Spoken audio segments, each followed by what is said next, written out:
There's a classic, Why Are All the Black Kids Sitting Together in the Cafeteria? Beyond Heroes and Holidays, this is a good book. So, other than just, Black History Month and Martin Luther King, what are some other ways that can really empower, African American children that may be in your classroom?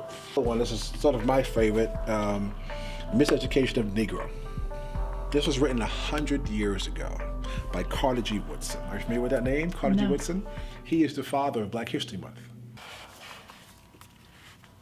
We have 4 children. When we were raising them, we found it very, very difficult to find children's books that reflected them, that had, African American characters or heroes, or even about African American culture and history.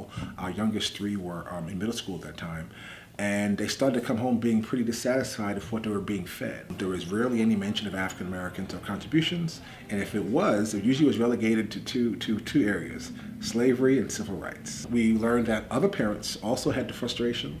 Teachers, educators also had the frustration about how we need more materials or diverse materials.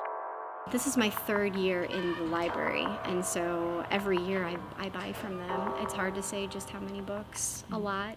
I mean, I don't even know if I could give you a number. I have 600 students, right? So I have every single student in the school, and so it's my job to make sure that when they come in this space, they see themselves.